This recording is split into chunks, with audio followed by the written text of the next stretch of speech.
give it all away.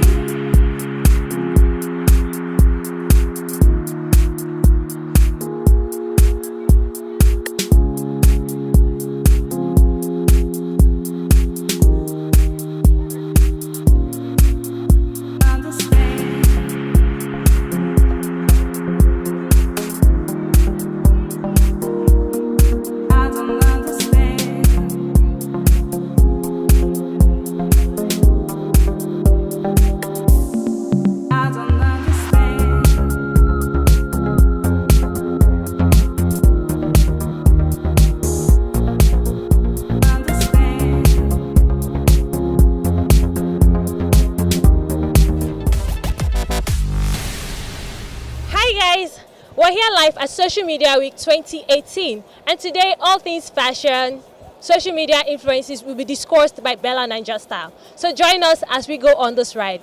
This is HFA TV. I'm Oyebola Olubumi. All right. Are we ready? I have with me the pretty Mary. That's what I call her. She's really pretty, you know. How you doing? I'm fine. How are you? I'm very well. I like your glow up, you know. Thank you so much. Candy beats on the beat. Yeah. Okay, so we've learned so much today. What would you say? What would you qualify fashion? In your own words, how would you define fashion? I think fashion is things that are happening all around. It doesn't just have to be about clothes or outfit. It's a general thing. It has to do with travel. It has to do with food. Everything can be fashionable. You can have fashion on a plate. You can have fashion in everywhere. So fashion for me is all around me. Anything that I have that looks good, that looks aesthetically appealing, that's fashion for me. Okay. Yeah, as an individual, we all have styles that inspire us. So for you, what inspires your style? What inspires my style? There's so much that inspires my style. I wouldn't say one person or one thing. I feel like my mood dictates my style a lot of times. A lot of people inspire me.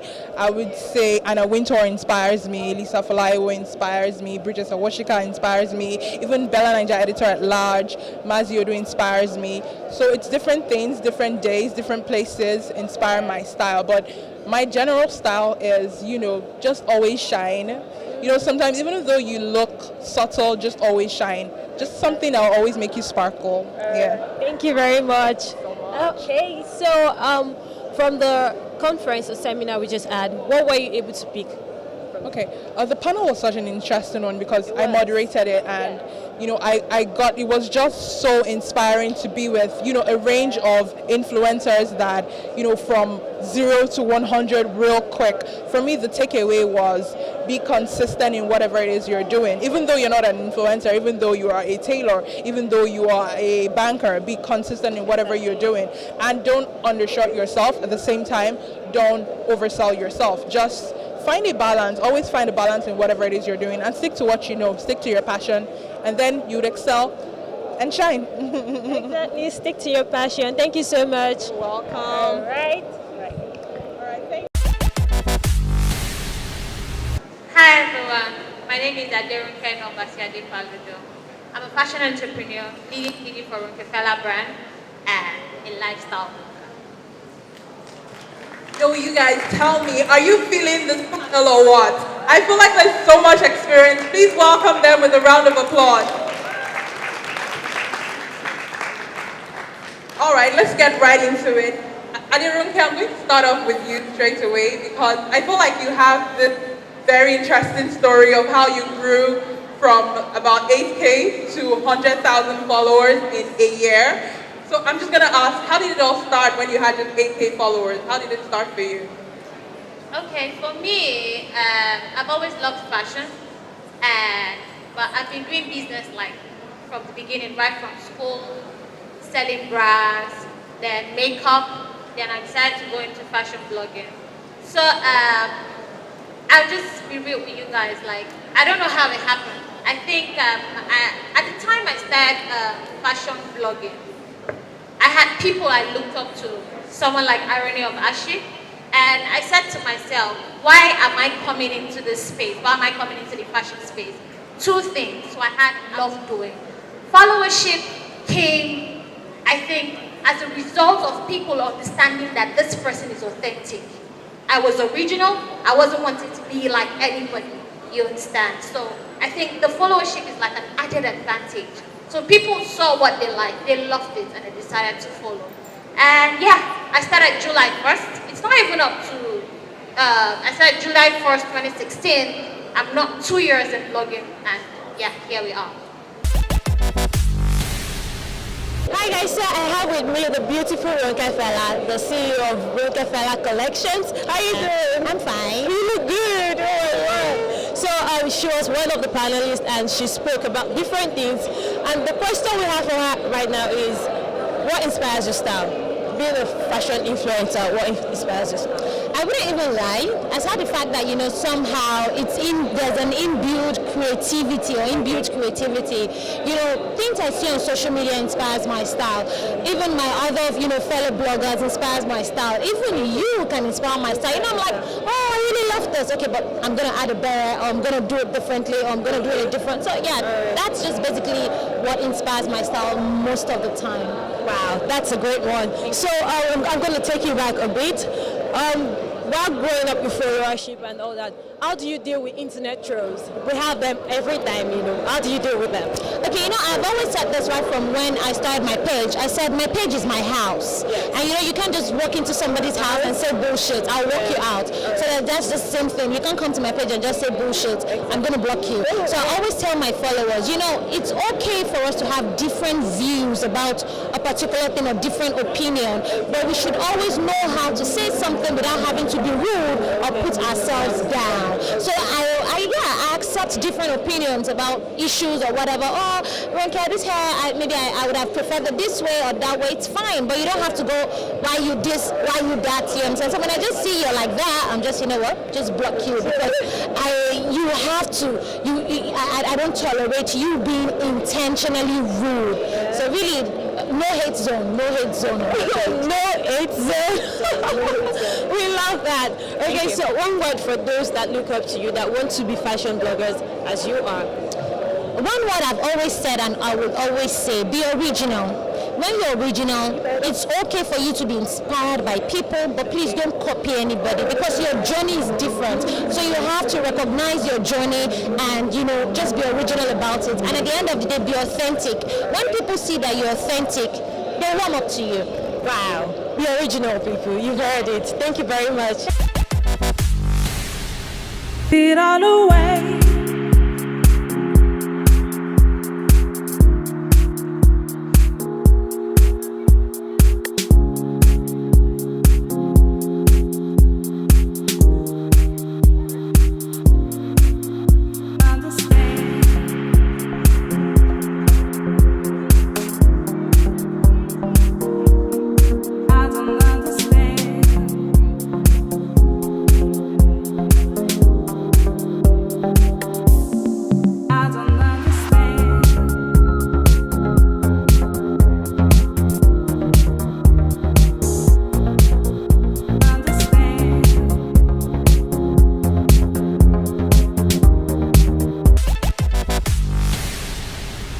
That's really, really good. So you have to stick to whoever it is that you are.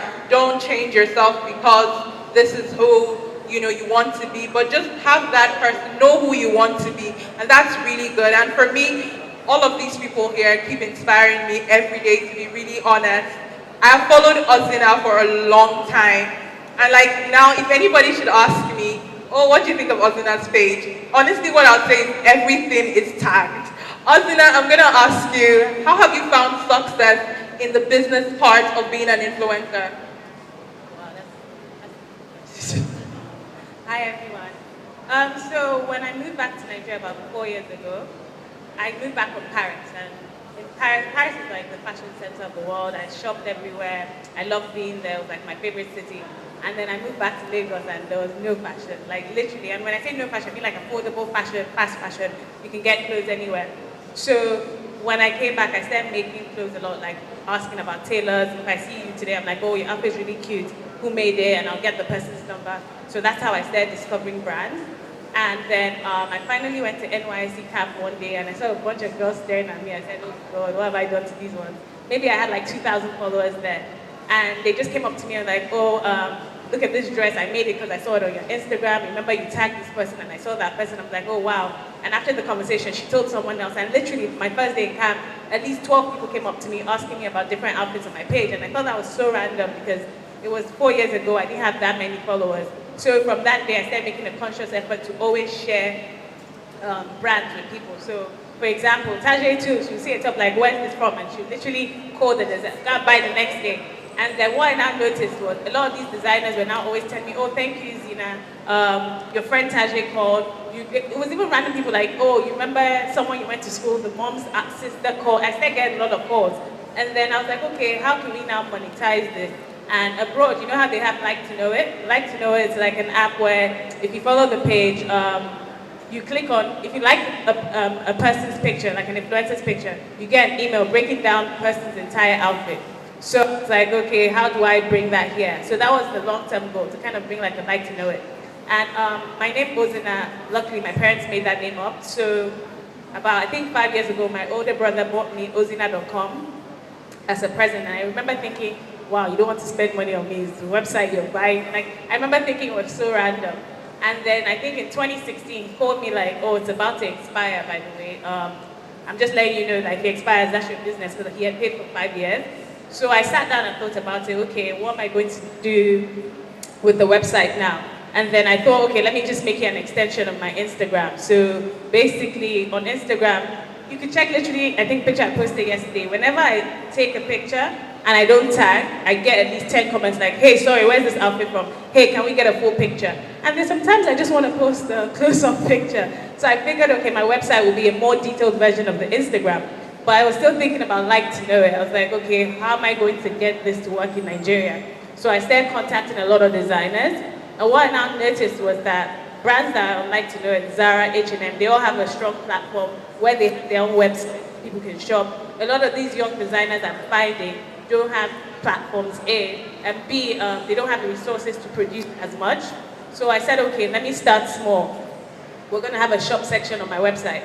And in the shop section, I'm planning to wear this outfit, for example. Tell the designer, okay, I'm about to buy this outfit from you, but can you make 10 more? And the person will be like, all right, I'm not sure, can I just do 6? And I'm like, please, let's just start with 10.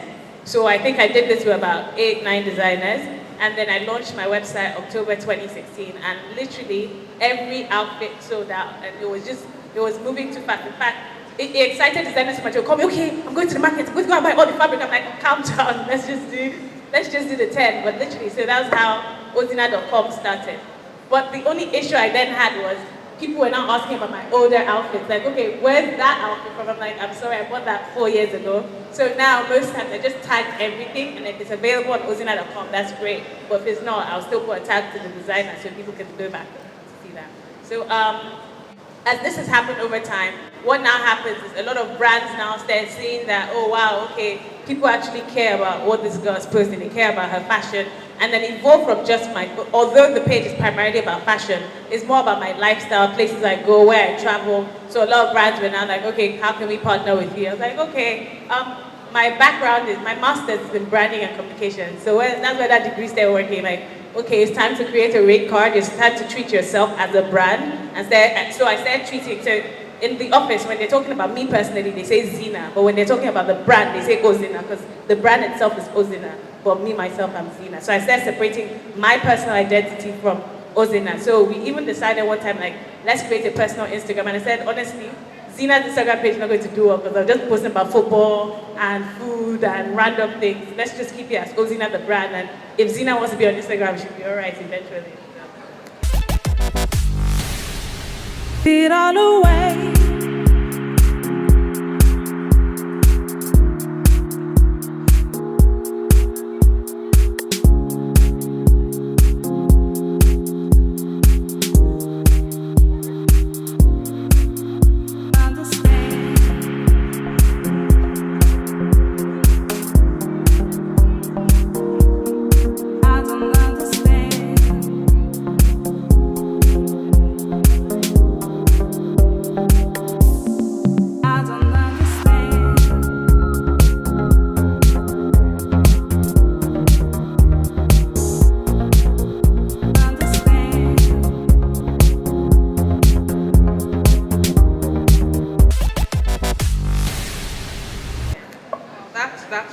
good.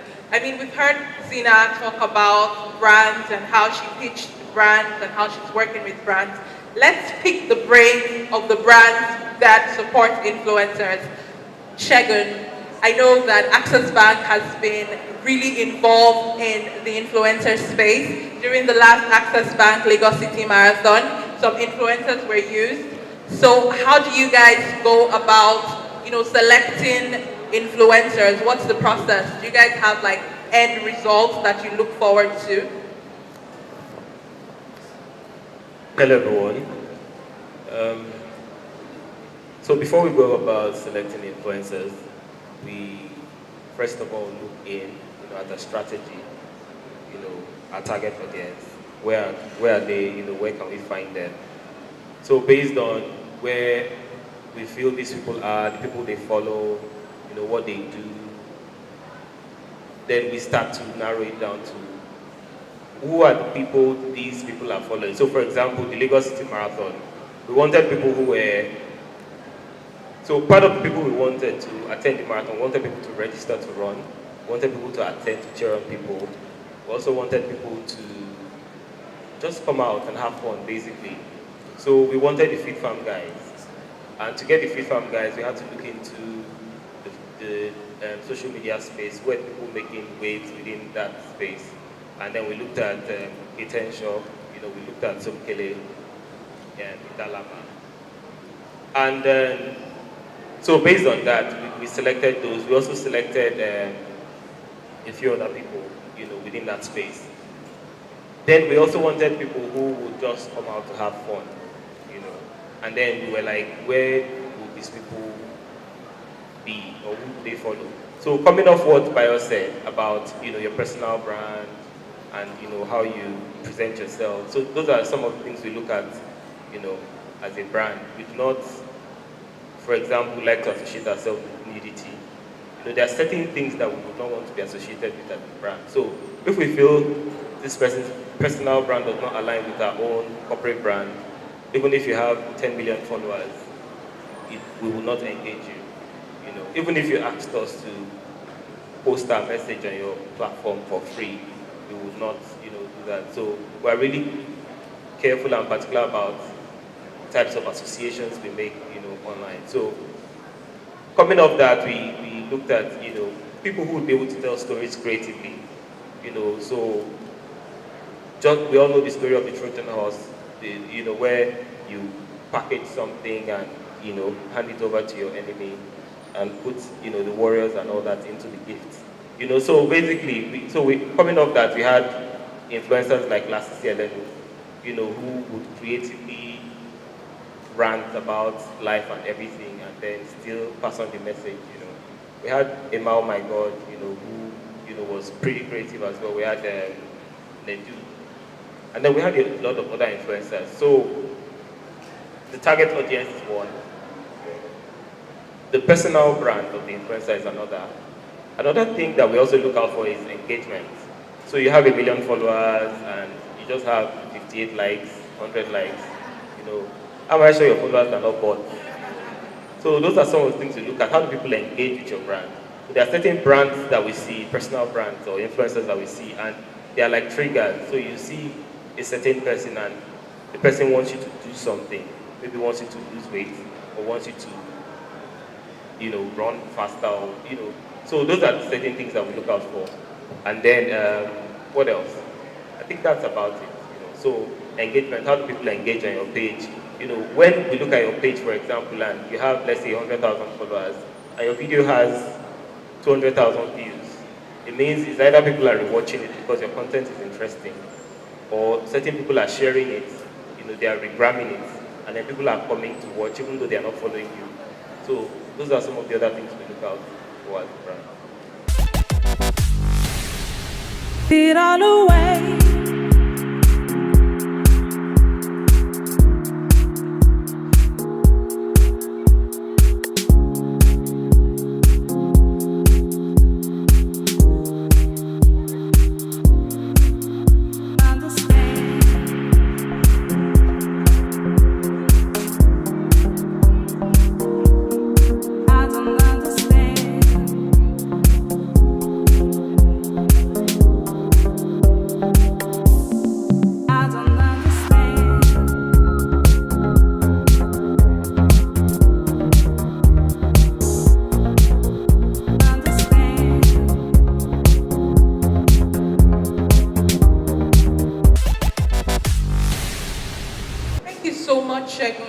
guys, brands are watching. Be cautious about what you put out, what you do, the photos you even like, I think, the things that you react to, you relate with on your social media platforms.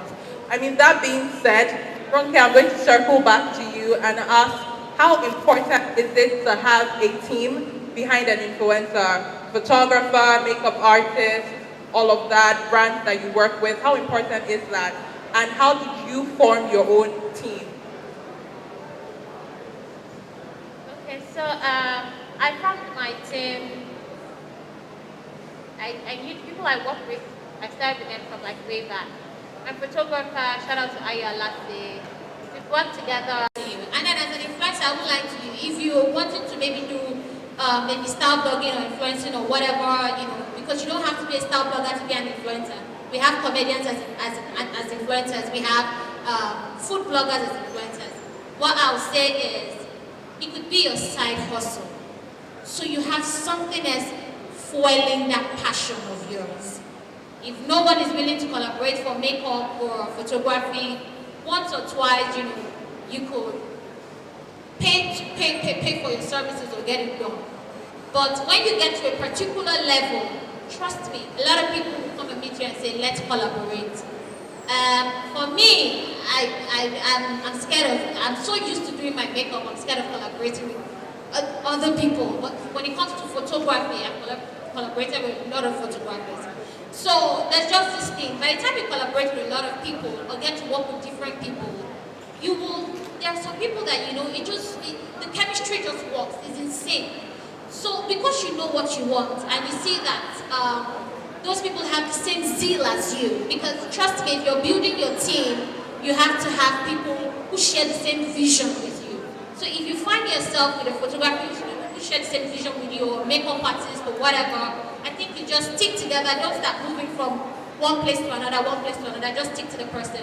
A lot of people see that I mention Oke-Lawal all the time. Yeah, reason is because at some point you have to communicate with your followers. You have to engage with them. There's a level of pictures I put out. If it goes lower, they'll be disappointed. So I just stick to a particular person because we share the same vision and we actually work together to put out a particular thing. So if you're wanting to have a team or gather a team, the number one thing you should do is to make sure whoever is your teammate, a makeup artist or photographer, you all are sharing the same vision and you have a cordial relationship to work together to be able to achieve great content on social media. Thank you. Wow, thank you so much, Aderonke. That's really, really powerful. The power of collaboration. So now we're bringing it a lot closer to home.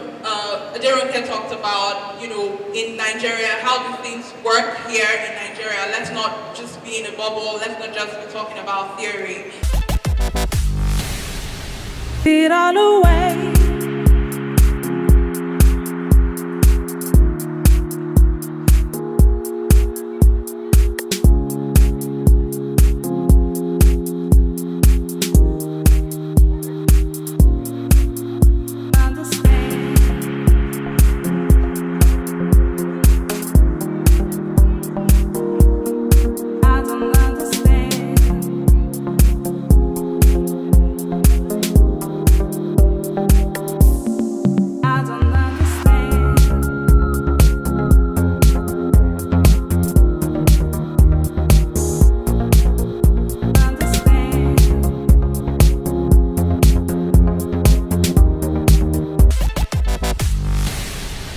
Guys, it's been a nice time here at the Social Media Week 2018. We've learned about several things, from fashion to growing your followership, to how to be consistent with what you do with your craft.